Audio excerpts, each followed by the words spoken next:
बघा मंडळी, कधी कधी काय होतं माहीत असतं ना, जसा आपण विचार करतो ना तसं कधीच होत नाही.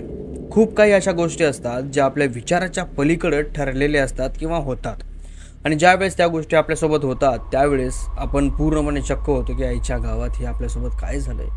असंच एका महिलेसोबत झालं, जिनं वेगळे स्वप्न सजवले होते पण तिच्यासोबत थोडासा स्कॅम झाला आणि विचित्रपणाने तिच्यासोबत घटना होता होता राहिली.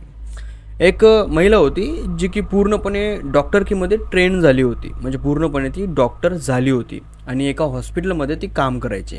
आता हॉस्पिटलमध्ये काम करत असताना तर त्या महिलेचं काही लग्न वगैरे झालेलं नव्हतं, काय नव्हतं, आणि ती पूर्णपणे सेटल झालेली होती. आणि तिला असं वाटत होतं की बाबा आता जीवनसाथी जो आहे ना आपला, तो चांगल्या पद्धतीचा मिळायला पाहिजे, आपल्या ओळखीचा मिळायला पाहिजे, जो की आपल्यावर प्रेम करेल ना की आपल्या पैशावर.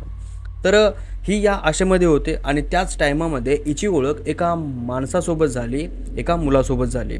मग त्यानेही हिच्यासोबत मैत्री केली, हिनेही त्याच्यासोबत मैत्री केली आणि मैत्री एवढ्या समोर गेली की यांची जी मैत्री आहे ती प्रेमामध्ये बदलली. प्रेमात बदलल्याच्या नंतर या महिलेला वाटलं की वाव यार, माझ्यावर जीव लावणारा, माझी काळजी घेणारा, माझं सगळं बघणारा माझा जीवनसाथी आपल्याला भेटलेला आहे. मग हिने त्याला विचारलं की बाबा तू माझ्यासोबत लग्न करशील ना, लग्न जर करत असतील तरच हे प्रेमसंबंध आपण राहू देऊयात, नाही तर आपला जो हा प्रेमसंबंध आहे हा इथंच सोडून देऊयात आणि इथंच आपण या प्रेमसंबंधाला तोडून टाकूयात, कारण की हे असले जे धंदे आहेत ना हे मला पटत नाही आहेत. म्हणजे असं जे काही आहे ना हे आपल्याला करायचं नाही, हे फार चुकीचं आहे. लग्न करत असतील किंवा लग्न आपलं होत असेल तरच आपण एकमेकासोबत कनेक्ट राहूयात, नाहीतर आपलं हे नातं इथंच संपवून टाकूयात. तर तो समोरचा जो मुलगा आहे तो बिचारा आपला काय, तो म्हणला की अरे यार, मी तुझ्यावर प्रेम करतो, इतका जास्त प्रेम करतो की माझी छाती जर चिरून तुला दाखवली तर माझ्या छातीमध्ये तुझी झेरॉक्स कॉपी असलेला फोटो दिसेल, तुला दाखवू का कापून? आण सर्जिकल ब्लेड आण, सर्जी करायची ब्लेड आण, मी लगेच छाती कापून दाखवतो. आता त्याचं एवढं जास्त बोलणं आणि त्याचं एवढं चांगलं बोलणं हिला भारावलं आणि ही म्हणले की हां यार, हा जनवन आहे आणि हा खरंच माझ्यावर प्रेम करतो. मग तिनं पूर्णपणे याच्यावर विश्वास केला.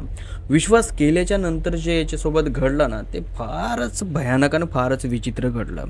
काही महिने चालल्याच्या नंतर तो जो मुलगा आहे तो हिला एका शहरामध्ये बोलवतो आणि एका लॉजचा पत्ता देतो. आता ही त्याला विचारते की लॉजवर कशाला, असंच भेटूयात ना, लॉजवर काय करायचं आहे? तर तो म्हणला की काय यार, लॉजवर काय करायचं आहे, असंच भेटूयात ना, लॉजवर काय करायचं आहे, किती दिवस मी असं राहू, प्रेम करतो तुझ्यावर मी, तर माझ्यासोबत चाल, दोन गोष्टी बोल प्रेमानं. काही नाही केलं तरी गोर नाही, काही नाही करायचं आपल्याला, फक्त निवांत बसू तर देऊ. अरे बाहेर बसलो की इकडचे लोक बघतात, तिकडचे लोक बघतात, ह्या बाया बघतात, त्या बाया बघतात, कोणी काय विचार करेल. आपल्याला लग्न करायचं हे आपल्याला मान्य आहे, एक ना एक दिवस आपल्याला ती गोष्ट तर भेटणारच आहे. पण एक लॉजवर म्हणल्याच्या नंतर रूम जर अशी आपल्याला स्पेशल असली तर रूमवर आपण बसू शकतो, बोलू शकतो निवांत एकमेकांना, म्हणजे निवांतपणे आपण एकमेकांना चांगला टाईम देऊ शकतो. तू येतीस का नाही ते सांग मला. आता ही बिचारी प्रेमाच्या पोटी म्हणली की ठीक आहे मी येते.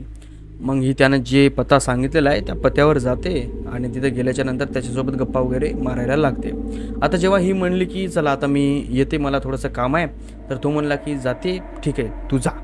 मग ती जशी उठली तशी तो तिला जवळ खेचतो आणि तिला चुंबन द्यायला लागतो, म्हणजे ते रोमॅन्टिकपणा करायला लागतो. आता ती बी त्याच्यासोबत थोडीशी रोमॅन्टिकपणामध्ये झाली, पण तो रोमॅन्टिकपणा करता करता थोडीशी समोर जाण्याचा प्रयत्न करत होता, पण ही त्याला अडवत होती.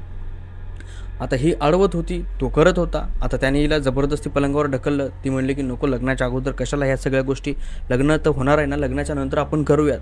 तो म्हणला काय लग्नाच्या नंतर आणि काय लग्नाच्या अगोदर, तू गप्प पडून राहतो. तिच्या धावतो, धावल्याच्या नंतर तिच्यासोबत जे नाही करायचं ना ते सगळं काय करतो. आता ती बिचारी काय करणार आहे, एक तर प्रेम करते, एक तर त्याची इच्छा, एक तर तो थोडाफार जबरदस्ती करू लागला. मग तिथं त्यानं केल्याच्या नंतर ती तिथून निघून जाते. 8 दिवस होतात. 8 दिवसाच्या नंतर तो मुलगा हिला परत एका जागेवर भेटतो आणि भेटल्याच्या नंतर हिला ना काही पैसे मागतो. हा तिला ही जी आहे ही त्याला पैसे देते. पैसे दिल्याच्या नंतर परत 8 दिवस होतात. परत 8 दिवसाच्या नंतर ते पैसे मागतो. परत 8 दिवस होतात. परत 8 दिवसाच्या नंतर तो तिला पैसे मागतो. आता त्याचे जे पैसे मागण्याचं असताना ते एकसारखीला चालूच होतं, म्हणजे त्याच्याजवळचे पैसे संपले की तू हिला मागायचा, त्याच्याजवळचे पैसे संपले की तू हिला मागायचा.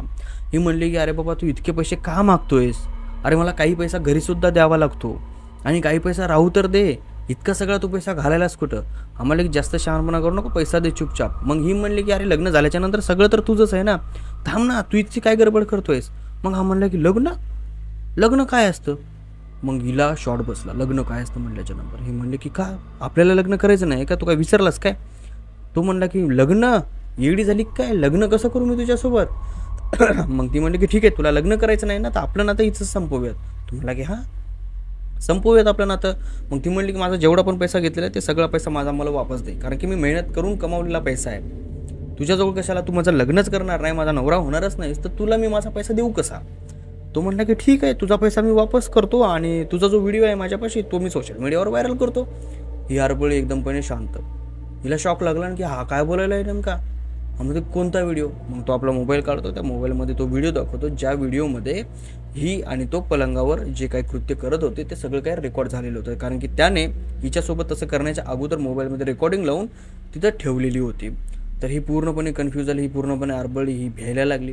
मग तो म्हणला की चुपचाप माझं मन आहे तोपर्यंत तू माझ्याकडे यायचं, जोपर्यंत माझं मन होईल तोपर्यंत तू मला पैसा द्यायचा. पण ही डॉक्टर होती, सुशिक्षित होती, हिला माहिती होतं जर आपण याच्या ब्लॅकमेलिंगमध्ये फसलो आणि फसल्याच्या नंतर जर आपण काही पावलं पुढं गेलो तर हा आपल्याला जीवसुद्धा मारू शकतो. आणि ॲक्च्युली तो म्हणला सुद्धा, एवढ्यावर जर नाही थांबली तुझा जीव बी घेतो मी, असा तो म्हणला सुद्धा. ती फार जास्त भिली. तिनं घरच्यासोबत कॉन्टॅक्ट साधला, घरच्यांना ही सगळी जी काही परिस्थिती तिच्यासोबत घडलेली आहे ती सगळी परिस्थिती सांगितली आणि घरच्यांनी चुपचाप पोलिसमध्ये कंप्लेंट नोंदवली. पोलिसांना त्याचा पत्ता वगैरे त्याला, पोलीस तिथं गेली. तिथं गेल्याच्या नंतर त्याचा मोबाईल जप्त केला, त्याला जप्त केला, त्याचा मोबाईल चेक केला, त्याच्यामध्ये जितके पण व्हिडिओज होते ते सगळे व्हिडिओज डिलीट केले आणि याला सक्तीने विचारपूस चालू केली. हा म्हणला की माझा तसा काही विषय नव्हता, पण काय झालं काय माहीत, मी ते केलं. तरी पण हा गुन्ह्यामध्ये सापडला आणि याला आता जे काय समोरची शिक्षा होईल ती शिक्षा होईल. पण आता ही जी घटना आहे ना, ही घटना जी झालेली आहे ही फार भयानक आणि विचित्र घटना आहे. अशी घटना कित्येक महिलांसोबत, कित्येक मुलींसोबत होते. पण काही जणी गप्प बसतात, काही जणी सोसत राहतात, कारण की त्यांना इज्जतीचं पडलेलं असतं, त्यांना माहिती नसतं की समोर काय करावं आणि काय नाही. आणि प्रत्येक महिलाला असं वाटतं की बाबा आपली इज्जत आहे ना खूप मोलाची असते. आणि खरंच महिलांची जी इज्जत असते ना ती मोलाची असते. 100 पुरुषाची इज्जत एकीकडं आणि एका महिलेची इज्जत एकीकडं, मला असं वाटतं. तर माझं फक्त एवढंच म्हणणं आहे की बाबा तुम्ही ज्या पण माणसासोबत रिलेशन बनवतायत ना, थोडा विचार करून बनवा. समोरचा माणूस कसा आहे, काय आहे त्याचा विचार करा, भान ठेवा. आणि आपण काय करतोय हे सुद्धा आपल्याला कळालं पाहिजे. तर जर काय शिकायला भेटलं असेल या पूर्ण घटनेमधून तर नक्की व्हिडिओला लाईक करा, चॅनलला सबस्क्राईब करा. आणि जर इंस्टाग्रामवर बघत असाल तर आत्ताच फॉलो करा. आणि जर फेसबुकवर बघत असाल तर आत्ताच परत फॉलो करा, कारण की असल्या गोष्टी फार आपल्या पेजेसवर येत राहतात ज्याच्यामधून आपण खूप काही शिकू शकतो. आणि काही लोकांना राग येतो की असं तसं तसं असं कसं असतं ना, जे लोक अशा पद्धतीचं वागतात त्याच लोकांना राग येतो. पण काही लोकांचा खूप जास्त फायदा होतो अशा गोष्टी ऐकल्याच्या नंतर, की नाही बाबा असं केल्याच्या नंतर असं होऊ शकतं. जर एखादी महिला एखाद्यासोबत बोलत असेल आणि तिच्यासोबतसुद्धा तो समोरचा माणूस म्हणत असेल की तुझ्यासोबत लग्न करतो, आपण असं करू तसं करू, तर तिनं जर हा व्हिडिओ बघितला ना तर ती आत्ताच सावधान होते. तिला कळतं की नाही, आपण जर समोर गेलो आणि यानं जर असं काही केलं तर आपल्यासोबत धोका होऊ शकतो.